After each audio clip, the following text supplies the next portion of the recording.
Untuk materi studi kelayakan bisnis yang Anda harus buat laporan dalam laporan akhir ya. Nanti kita akan bahas menjelaskan di sini. Tujuan studi kelayakan bisnis SKB ya, studi kelayakan bisnis atau visible study of visible business. Studi kelayakan bisnis ini sebagai alat ya untuk membantu si pengambil kebijakan di dalam menentukan membuat suatu keputusan kebijakan investasi, apakah investasi ini yang akan dilakukan. Jadi sebelum perusahaan atau institusi itu melakukan investasi atau melakukan suatu kegiatan, itu perlu dipertimbangkan dulu apakah investasi ini layak atau tidak. Maka studi kelayakan bisnis ini dilakukan. Jadi studi kelayakan bisnis sebagai alat pertimbangan, bukan harga mati ya, sebagai alat pertimbangan di dalam seseorang atau suatu tim membuat suatu kebijakan, suatu keputusan kegiatan atau suatu proyek itu dilaksanakan atau tidak. Ini adalah tujuan dari studi kelayakan bisnis. Jadi ini sebagai alat pertimbangan. Nah, setelah dilakukan studi kelayakan bisnis, nanti si pengambil kebijakan akan membuat suatu keputusan menerima atau menolak. Jadi dari proyek atau investasi yang akan dilakukan itu menyatakan keputusannya adalah menerima atau menolak. Ini sebagai alat pertimbangan. Jadi sekali lagi, studi kelayakan bisnis ini hanya satu pertimbangan, suatu alat untuk mempertimbangkan sebuah investasi atau satu kegiatan itu dilakukan sebagai alat bantunya menerima atau menolak suatu usulan investasi, itu dilakukan studi kelayakan bisnis ini. Pihak yang berkepentingan dalam studi kelayakan bisnis ini adalah pihak investor, orang yang atau tim atau suatu institusi yang akan mendanai investasi yang akan dilakukan atau kegiatan yang akan dilakukan. Kemudian kreditor, si pemberi pinjaman, mereka juga perlu melihat apakah investasi yang akan dilakukan ini layak atau tidak. Kemudian pihak manajemen perusahaan sendiri, pihak manajemen perusahaan tentunya ini yang paling berkepentingan ya, paling berkepentingan karena dia yang menghendaki adanya suatu investasi ini layak atau tidak. Ini penting bagi perusahaan. Kemudian pihak pemerintah dan masyarakat, karena satu proyek ini akan berdampak kepada pemerintah dan masyarakat. Tentunya pemerintah bertujuannya untuk kepentingan umum ya. Kemudian masyarakat juga apakah berdampak terhadap dampak baik atau buruknya kepada masyarakat maupun bagi pemerintah. Apa yang diperoleh dari pemerintah dari adanya satu proyek investasi itu, apa ruginya, dan masyarakat juga itu dampak positifnya apa, dampak negatifnya apa. Ini sebagai pemerintah, masyarakat juga perlu ingin melihat apakah proyek ini manfaat atau tidak. Kemudian tujuan pembangunan ekonomi, apakah dengan investasi ini akan bermanfaat untuk peningkatan ekonomi. Aspek-aspek studi kelayakan bisnis yang hari ini kita akan bahas tentang dua hal ya. Pasar konsumen ini akan membahas aspeknya, ini akan membahas pertama adalah konsumen dan produsen, pasar konsumen dan produsen. Kemudian pemasaran. Jadi melihat sisi pasarnya dulu, investasi itu akan melihat pasarnya bagaimana, dan produsennya bagaimana. Yang nanti kita bahas di belakang. Kemudian pemasarannya juga gitu. Kemudian pemasaran seperti ini nanti sepintas-pintas ya, karena ini Anda sudah mendapatkan mata kuliah tentang pasar pemasaran juga gitu. Anda kan sudah dapat kuliah. Untuk kali ini, untuk studi kelayakan bisnis ini materinya kita bahas pintas-pintas. Detailnya nanti Anda melihatnya di pemasaran. Kemudian operasional, Anda sudah mendapatkan mata kuliah manajemen operasional. Operasional ya seperti itu yang kita nanti Anda menuangkan dalam tulisan, dalam laporan itu bagaimana proses operasional itu dilakukan oleh satu proyek yang akan dilaksanakan. Jadi studi kelayakan bisnis ini adalah proyek itu sudah dijalankan atau belum dilakukan sama sekali. Jadi sekali lagi, studi kelayakan bisnis ini dilakukan untuk meneliti apakah proyek itu layak atau tidak layak. Baik itu proyek itu sudah berjalan atau baru pertama kali. Kalau sudah berjalan mungkin ya bagi si peneliti ini akan melakukan ekspansi gitu. Kalau yang pertama kali proyek belum dilakukan sama sekali, belum ada proyek sama sekali, itu artinya proyek baru atau investasi baru. Itu dilakukan juga studi kelayakan bisnis, apakah layak atau tidak. Kalau itu proyek yang sudah ada dikembangkan itu layak atau tidak, seperti itu. Kemudian manajemen sumber daya manusia, ini adalah kebijakan sumber daya manusia tentang proyek yang akan dilakukan atau yang sudah ada kemudian akan dikembangkan seperti apa. Kemudian aspek keuangan, dari mana pembayarannya, untung ruginya, visibility-nya, dari layak atau tidaknya, baik itu bagi investor maupun bagi pemerintah, bagi masyarakat tadi yang kita kemukakan di atas. Aspek pasar, berapa pasar luasnya pasar, berapa besar luasnya pasar. Artinya ini sekarang kita akan membahas tentang aspek pasar.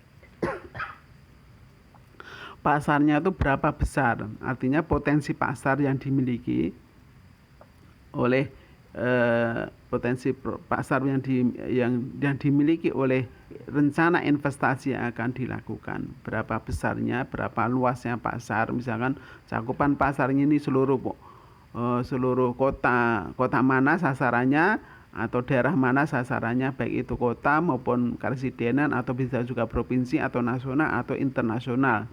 Cakupan pasar yang menjadi sasaran. Misalkan ya terserah Anda, perusahaan ini akan bergerak di seberapa luas pasar yang akan disasar.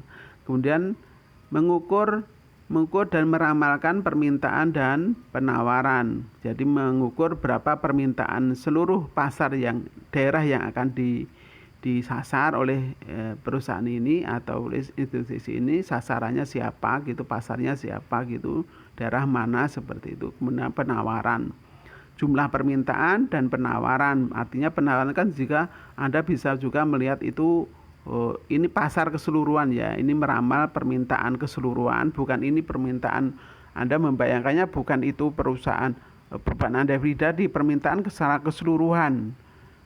Keseluruhan permintaan, bukan permintaan untuk khusus perusahaan itu. Kemudian penawaran juga penawaran keseluruhan, seperti itu.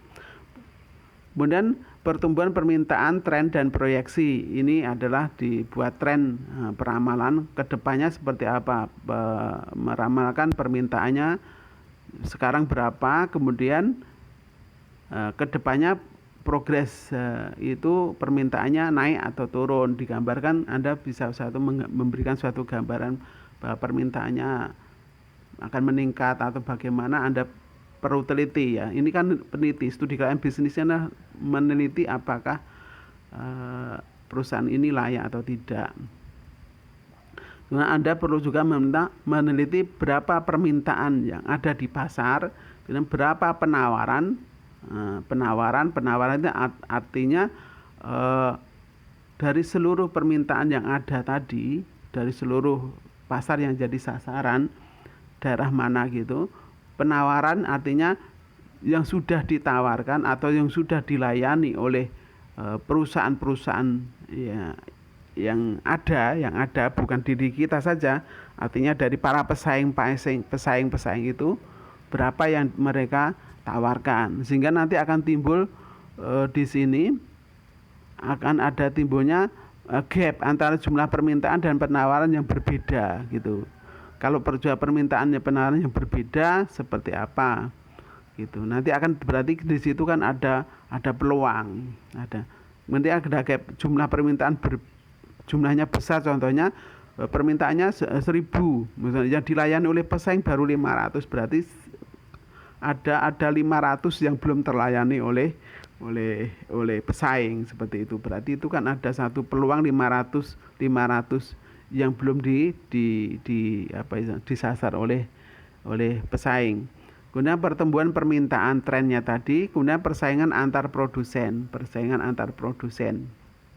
Jumlah ini berkaitan dengan jumlah penawaran ya, jumlah penawaran atau bukan hanya itu saja, kemudian misalkan itu adalah produknya, kualitasnya, mereknya dan lain sebagainya. Itu yang menjadi timbulnya model persaingan. Harganya dan sebagainya, persaingan yang ada di pasar yang menjadi sasaran. Kemudian siklus hidup daur produk life cycle ya, seperti ini kan garis seperti ini, produk masa pertumbuhan, dewasaan, kemudian masa pengenalan, pertumbuhan, kedewasaan dan penurunan. Nah, pada saat ini pada perusahaan yang ada itu, yang tawaran yang ada itu produk life cycle-nya seperti apa, kondisinya seperti apa, apakah mulai pengenalan atau pertumbuhan, kedewasaan atau penurunan. Nah, sebelum turun di sini akan ada pengenalan produk baru lagi. Seperti itu. Kalau strategi dalam pemasaran ini sudah dibahas di dalam pemasaran, saya tidak begitu jauh, tapi Anda nanti perlu ini dituangkan di dalam laporan keuangan, laporan studi kelayakan bisnis ya. Nanti Anda bisa buka referensi di manajemen pemasaran. Kemudian ketergantungan usaha terhadap produsen, konsumen, sumber daya alam. Ketergantungan usaha.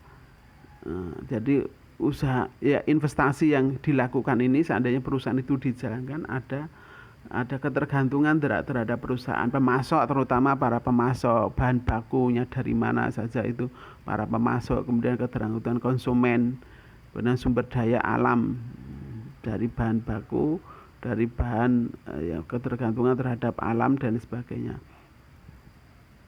Aspek pemasaran yaitu kita mengadakan segmenting, targeting, positioning. Jadi melaporkan, jadi Anda melakukan segmentasi pasar sasarannya siapa. Misalkan kalau itu bahan pakaian itu untuk orang tua atau segala umur atau secara ekonomi, Anda bisa menggolongkan target-target yang menjadi sasaran dan posisi Anda di dalam pemasaran pada pemasaran pada umumnya. Anda akan memposisikan di mana dari seluruh pasar yang ada di pasar. Kemudian sikap perilaku dan kepuasan konsumen, yang menjadi sasaran ya, terutama sikap perilaku konsumen, preferensi juga karakter konsumen, sikapnya seperti apa, mereka akan lebih senang. Kan pemasaran kan Anda akan melihat bahwa konsumen itu senang seperti apa, produk yang seperti apa yang mereka sukai. Gitu, seperti itu diteliti ya.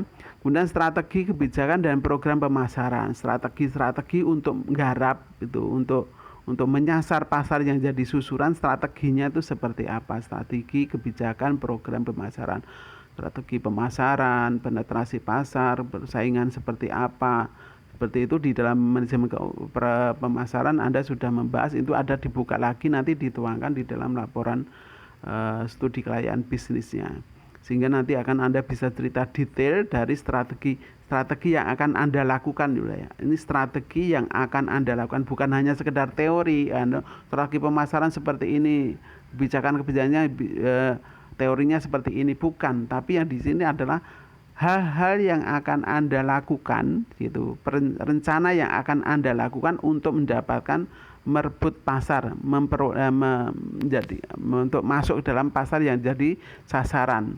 Kemudian bauran pemasaran, ada Anda bauran pemasaran, produknya seperti apa, harganya, tempatnya, promosinya seperti apa. Anda bisa menjelaskan, ini bukan teori ya. Nanti kalau di dalam laporan studi kelayakan bisnisnya bukan teori, tapi ini produknya seperti apa, baurannya seperti apa, kemasannya seperti apa, Anda bisa cerita.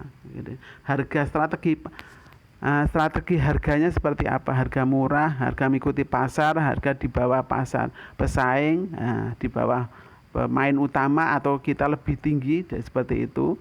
Ya, Anda strategi pemasarannya diceritakan. Ceritanya ini bukan hanya sekedar cerita secara teori, tetapi dalam yang akan Anda lakukan. Kemudian place tempat di mana Anda akan melakukan investasi itu di mana. Tentunya Anda akan membuat kebijakan place tentang pemilihan tempat. Pemilihan tempat Anda teliti di mana tempat itu yang akan Anda lakukan, investasi itu akan Anda lakukan di mana letaknya. Dan promosi strategi promosi yang akan Anda lakukan, bukan teori.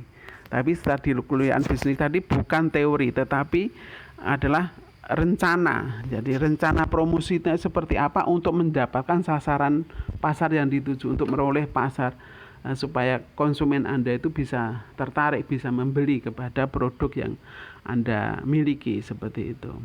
Ini yang menjadi, jadi ini semuanya adalah dalam praktek yang akan dilakukan, bukan teorinya, bukan teori produk seperti ini. Nanti teorinya dicocokkan, teorinya dilihat, habis itu Anda buat action plan-nya, perencanaannya, produknya yang Anda buat itu seperti apa. Kemudian price-nya seperti apa. Dari teori seperti apa, Anda akan melakukan sesuai dengan teori itu seperti apa. Misalkan harga di bawah, mengikuti pesaing utama atau di atasnya, karena apa alasannya, macam-macam Anda bisa ceritakan. Kemudian aspek teknik dan teknologi, pemilihan strategi produksi, memproduksi sendiri dan sebagainya. Ini dalam manajemen operasional Anda dapatkan ya ini. Karena pemilihan perencanaan produk yang akan diproduksi, kemudian rencana kualitas produk yang dikehendaki, perencanaan produksi yang diproduksi. Ini Anda kenal EOQ itu loh, dulu ada EOQ dalam operasional gitu. Perencanaan produksinya seperti apa. Nanti dilihat rencana kualitas, pemilihan teknologi yang tinggi atau biasa, karena nanti akan menciptakan peluang-peluang ya seperti itu. Kemudian rencana kapasitas produksi, Anda cerita ini bukan cerita teori ya, tapi Anda nanti bentuk rencana kapasitas produksi, Anda buat hitungan-hitungan. Nah, berarti Anda memunculkan hitung-hitungan. Tahun sekian produksi sekian.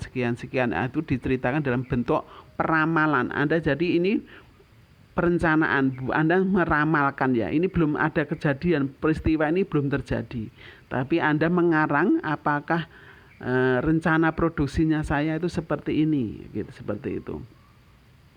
Kemudian ini akan berkaitan ya, produksinya berapa, persediaannya seperti apa, dan teknologi yang digunakan seperti Anda bisa cerita teknologi yang digunakan. Misalkan kalau membatik apa, kalau misalkan Anda kan studi kelas bisnis Anda adalah di bidang UKM bahkan batik, misalkan proses produksinya seperti apa, Anda ceritakan apakah pakai mesin, pakai tulis tangan dan sebagainya, itu diceritakan. Kemudian pengawasan kualitas produk di pengendalian produk ya. Ini kualitas produk, peralatan dan mesin. Peralatannya apa saja yang dibutuhkan, mesin-mesin apa yang dibutuhkan, ini Anda bisa cerita. Kemudian lokasi pabrik, lokasinya di mana, karena pemilihan karena di dalam manajemen operasional ada penentuan lokasi proyek pabrik atau lokasinya di mana, alasannya seperti apa, dekat pasarnya dan sebagainya, itu diceritakan. Kemudian layout pabrik, Anda menentukan tentang memberi gambar ya, di layout itu memberi gambar. Anda nanti buka teorinya, teori dari layout pabrik itu seperti apa gambarannya, posisi fasilitas yang sedia yang akan digunakan itu urutannya sebagaimana, urutannya layoutnya seperti apa. Kemudian itu digambar dalam bentuk gambar ya, dalam bentuk gambar itu. Kalau misalkan peternakan sapi, ini kandangnya di sini, kantorannya di sini, gudangnya di sini, seperti itu. Kalau itu konveksi, misalkan di sini tempat gudang, di sini tempat pemotongan, di sana tempat penjahitan, di sana produk jadi dan sebagainya. Ini Anda buat layoutnya. Kemudian perkembangan teknologi, Anda bisa buat ini dibuat caranya dibuat dengan teori ya, nanti di yang akan dilakukan dalam bentuk prakteknya. Perkembangan teknologi yang mungkin akan muncul ke depannya seperti apa perkembangan teknologi, karena perkembangan teknologi ini akan berpengaruh terhadap proses produksi ya, maka perlu dilihat seperti apa perkembangan teknologi yang akan ke depannya seperti apa. Apakah perusahaan ini teknologi itu akan menciptakan satu peluang efisiensi, akan meningkatkan kualitas dan sebagainya, itu akan berpengaruh. Maka ada cerita tentang bagaimana teknologi yang akan perkembangan teknologi yang akan terjadi, perlu diprediksi, karena perusahaan harus mau tidak mau harus ikuti perkembangan teknologi kalau itu seandainya mau memenangkan pasar. Kemudian aspek SDM-nya, perencanaan SDM, analisis pekerjaan, perencanaan SDM, tenaga kerjanya seperti apa, rekrutnya seperti apa, tingkat pendidikannya seperti apa. Kemudian analisis pekerjaan, apa saja pekerjaan yang dibutuhkan, kemudian rekrut, seleksi, orientasi. Ini caranya Anda nanti akan merekrut seperti apa, membuat seleksi seperti apa, orientasinya seperti apa, produktivitas masing-masing yang dikehendaki, produktivitas kinerja mereka yang dikehendaki, kemudian pelatihan dan pengembangan SDM ya, sumber daya manusia. Kalau itu perlu keterampilan yang tinggi atau perlu sederhana seperti itu, nanti bisa dengan pelatihan. Kemudian prestasi kerja, rencana ya, prestasi kerja karena kaitannya dengan nanti kan dengan pengupahan dan kompensasi. Keahlian, syarat keahlian yang dibutuhkan, mungkin bagian pemasaran apa yang dibutuhkan dalam pemasaran, keahlian seperti apa, bagian produksi seperti apa, Anda bisa ceritakan di dalam deskripsi jabatannya ya, kebutuhan tenaga kerja ini seperti apa. Kemudian perencanaan karier, kemudian keselamatan kerja, rencana keselamatan kerja. Ini bukan teori ya, tapi rencana kesehatan kerja, misalkan disiapkan BPJS, misalkan adanya misalnya BPJS, kemudian kecelakaan sementara, pertolongan pertama gitu, P3K itu disiapkan, itu misalkan kalau ada apa-apa yang direncanakan tentang keselamatan kerja, listrik, kemudian tentang penerangan, kenyamanan di dalam sebuah tempat produksi, contohnya seperti itu, atau sopirnya seperti apa, seperti itu ya, tentang keselamatan kerja. Kemudian pemberhentian, ini rencana-rencana di dalam aspek SDM. Kemudian aspek manajemen, bentuk badan usaha, bentuknya badan usahanya seperti apa, rencana kerjanya seperti apa, bentuk badan usahanya apa. Kemudian rencana kerja, struktur organisasinya, Anda buat struktur organisasi, koordinasi, implementasi, dan controlling. Ini di dalam struktur organisasinya, isinya seperti itu. Nanti Anda menggambar ya, kalau ini aspek rencana, Anda gambar struktur organisasi seperti apa, kemudian dari struktur organisasi itu Anda bisa diceritakan, bukannya sekedar gambar tanpa penjelasan, struktur organisasi diceritakan. Berikutnya aspek keuangan, jumlah dana yang dibutuhkan,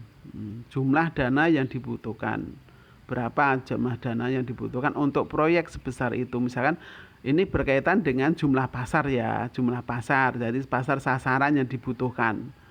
Misalkan Anda akan menggarap, misalkan proyek Anda misalkan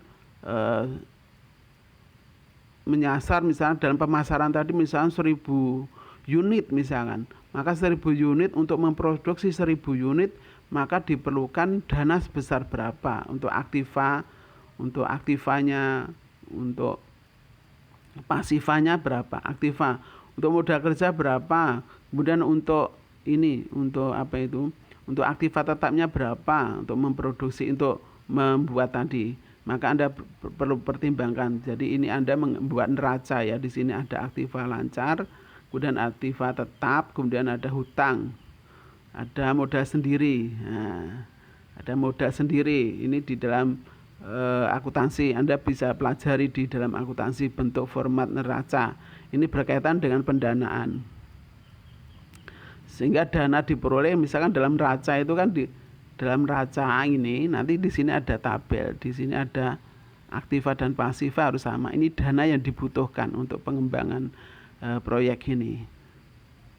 Terus struktur pembiayaan ini berkaitan dengan dana yang dibutuhkan tuh di sini. Di sini bisa tahu di sini setelah ada hutang dan modal sendiri. Hutang dan modal sendiri ini namanya struktur pembiayaan. Apakah modal sendiri ini dengan sendiri betul atau cari hutang atau ini bisa patungan? Ini dalam manajemen keuangan Anda sudah pelajari ini, ya, dalam manajemen keuangan sudah dipelajari. Nanti dibuka teorinya manajemen keuangan pasar yang dipelajari. Dana berkaitan dengan dana itu tadi di sini. Nah, alat kemudian aktiva lancar di sini, aktiva tetapnya di sini, peralatan tetapnya seperti apa, neracanya seperti ini neraca ya, ini neraca. Kemudian ini Anda mau nggak mau harus membuat neraca ya, karena ini menggambarkan besarnya dana yang yang akan digunakan, kemudian pembiayaannya dari mana, ini harus dibuat. Jadi ini bukan hanya teori ya, tapi Anda membuat suatu rencana yang akan dilakukan. Kemudian pemilihan investasi bisa beli, sewa, kerjasama. Dari ini tadi neraca ya, ini neraca. Di sini bisa beli, sewa, atau kerjasama. Di sini kan modal sendiri berarti bisa patungan. Modal sendiri ini bisa patungan, bisa sendiri, murni satu orang atau dua orang bekerja sama, membuat satu usaha bersama, seperti itu.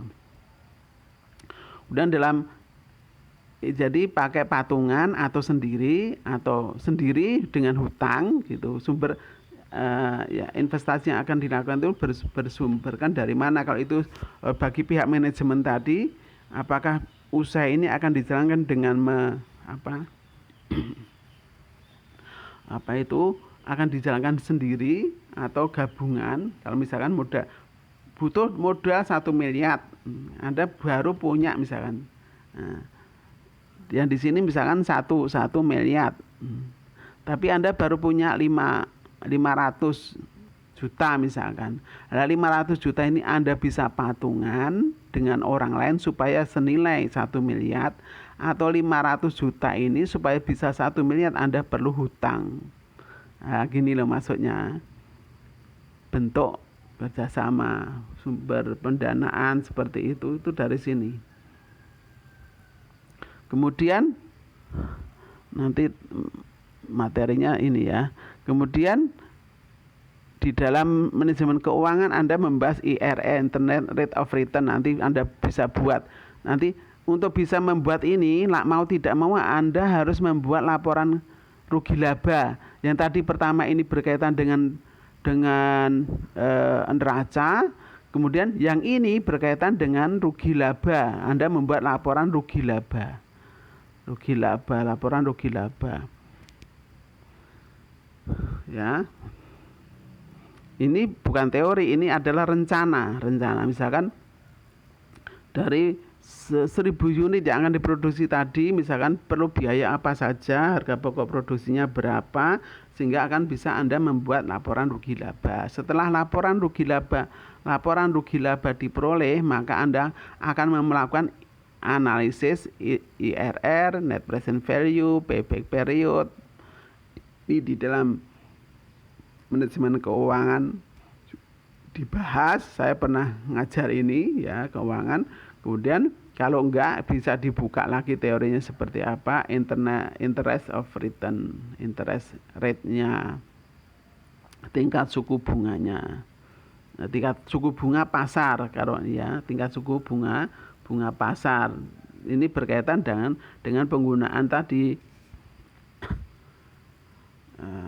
untuk menentukan berapa modal sendiri tadi bisa patungan atau hutang, itu dasarnya adalah tingkat suku bunga dan IRR yang dimungkinkan. Ini dipelajari di rencana seperti apa, ruginya seperti apa yang akan terjadi seperti itu. Kemudian persaingan dan lingkungan eksternal lainnya, yuridis formalnya, ya, secara formalnya perizinan dan sebagainya, sistem birokrasi, iklim politik, situasi perekonomian, sistem nilai, lingkungan hidup, perkembangan teknologi, dan situasi persaingan. Ini yang harus Anda teliti tentang perizinan-perizinannya, birokrasi yang akan dilakukan. Kemudian kondisi lingkungan, ya, ini Anda cerita tentang kondisi lingkungan sekarang dan yang ke depan. Ini Anda bisa ceritakan di sini tentang kondisi keseluruhan dari lingkungan, karena lingkungan akan berpengaruh terhadap di dalam manajemen strategi kan mempengaruhi lingkungan ini akan berpengaruh terhadap perusahaan. Jadi ada yang mempengaruhi perusahaan adalah eksternal dan akan menciptakan peluang dan ancaman gitu loh. Di dalam manajemen strategi ada opportunity, ada threat, ada peluang, ada ancaman, ada kekuatan dan ada kelemahan. Kalau lingkungan ini akan menciptakan peluang dan ancaman, maka perlu Anda ceritakan di sini. SWOT-nya Anda bisa ceritakan di sini. Tujuan akhir dari studi klien bisnis adalah menilai apakah sesuatu dapat layak dikerjakan atau tidak. Jadi nanti kesimpulan di dalam studi klien bisnis ini akan Anda membuat kesimpulan bla bla bla bla bla, perusahaan ini kesimpulannya adalah bahwa investasi ini dinyatakan layak. Dilihat dari segi pemasaran, dilihat dari segi operasional, dilihat dari aspek SDM-nya, dilihat dari segi finansial, dari sisi finansial, misalkan IRR-nya bagus, misalkan rugi labanya tinggi, labanya seperti apa, seperti itu, visible, dan NPV-nya positif, misalnya dinyatakan layak, NPV-nya net present value-nya positif, maka akan menyatakan bahwa proyek ini akan dilaksanakan ini adalah layak. Hal ini tergantung pada pola pikir optimis, pesimis, kepihakan, teknik, tekanan politis, education, dan work experience. Ini tergantung. Jadi ini hanya sebagai alat pertimbangan tadi di awal tadi, mempertimbangkan apakah proyek ini layak atau tidak. Kemudian yakin kita bahwa usaha Anda layak atau dilakukan, layak dilaksanakan ya. Yakin diri Anda sendiri bahwa usaha Anda layak untuk dikerjakan. Contoh kasus ini seperti ini. Ini pekerjaan yang Anda. Kemudian aspek pemasaran. Ini tugas yang dikerjakan. Kemudian aspek pemasaran. Pertimbangan utama dari aspek pasar dan pemasaran. Tadi kan ada aspek pemasaran yang perlu dipertimbangkan dan perlu Anda ceritakan ya di dalam aspek pasar pemasaran adalah sisi penawaran tadi. Proyek bisnis belum jenuh. Nanti lihat berapa sisi penawarannya, jumlah keseluruhan pasar itu berapa. Misalkan seragam sekolah contohnya, seluruh anak sekolah di Purwodadi itu berapa, nah, seperti itu loh misalkan ya. Ini kalau misalkan Anda industri konveksi seragam sekolah, seluruh anak sekolah SD, SMP, SMA seluruh Purwodadi berapa itu, seluruhnya itu berarti penawaran. Sisi permintaan berapa yang penawaran itu adalah yang ditawarkan, yaitu jumlah perusahaan inti, jumlah perusahaan yang menggarap itu. Kalau itu seragam sekolah, berapa jumlah pasar yang sudah dilayani, jumlah penawaran yang ditawarkan oleh pesaing-pesaing itu jumlahnya berapa, baik itu didatangkan dari luar kota ataupun dari dalam itu. Kalau itu ibaratnya kalau itu ekspor ya, kalau itu dari luar negeri ataupun dalam negeri ya gitu loh, seperti itu. Itu perlu dipertimbangkan. Kalau itu perusahaannya perusahaan multinasional ya. Kalau ini sasarannya Purwodadi misalkan jumlah perusahaan konveksi di Purwodadi yang lain anak sekolah itu berapa gitu. Kemudian yang mendatangkan pedagang yang mendatangkan dari Solo, dari Semarang, dari luar kota, dari luar Purwodadi itu berapa yang mereka bisa tawarkan gitu. Sisi permintaan tadi, dari permintaan dari jumlah anak sekolah itu berapa. Sisa pasar proyek antara permintaan dan penawaran akan memunculkan gap, akan terjadi ada pasar yang tidak terlayani. Misalkan dari luar kota, dari produksi dari Purwodadi sendiri, misalkan ini ada anak sekolah itu 500.000 misalkan. Kalau yang dari diproduksi di Purwodadi sendiri didatangkan dari luar kota misalkan itu baru 300.000, berarti ada gap permintaan 200 yang belum terlayani. Seperti 200.000 yang belum terlayani oleh seragam. Atau itu penjahit-penjahit pada umumnya ya, seperti itu. Ini terjadi. Sisi strategis, produk, harga, sistem distribusi, promosi, pelayanan memiliki keunggulan dibandingkan dengan usaha jenis yang sudah ada. Strategi, produknya seperti apa, kualitas dan sebagainya, kain, harga, kualitas dan sebagainya. Harganya seperti apa, apakah tinggi, rendah dan sebagainya.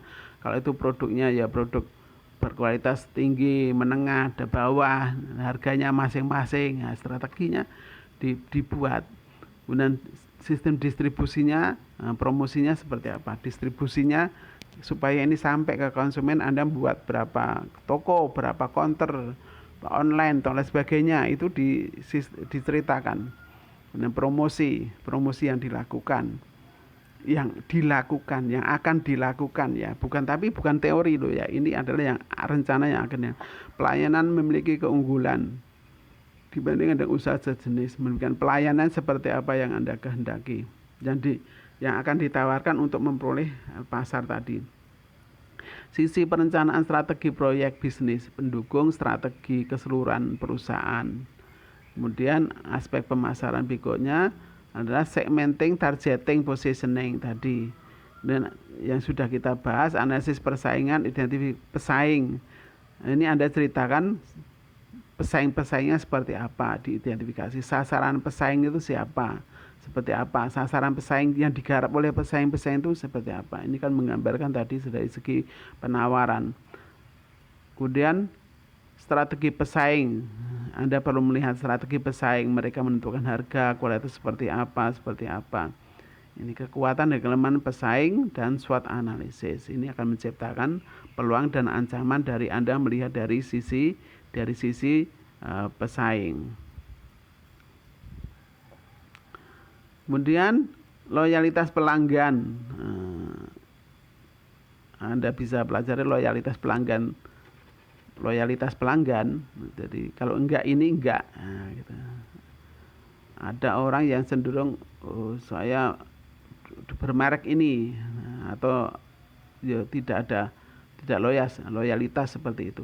Kemudian sikap perilaku kepuasan konsumen, strategi kebijakan program pemasaran tadi yang sudah saya jelaskan di depan. Dan aspek pemasaran berikutnya, perkiraan penjualan bisa dicapai, market share yang mau diperoleh ya. Penjualan dicapai, anggaran promosi, brosur, flyer, reklam dan sebagainya, ini yang akan dilakukan, bukan teori ya, tapi akan dilakukan seperti apa. Untuk dapatkan laba, untuk dapatkan sasaran tadi kan Anda harus melakukan promosinya bentuknya apa. Ini kurang lebihnya nanti bisa ditanyakan.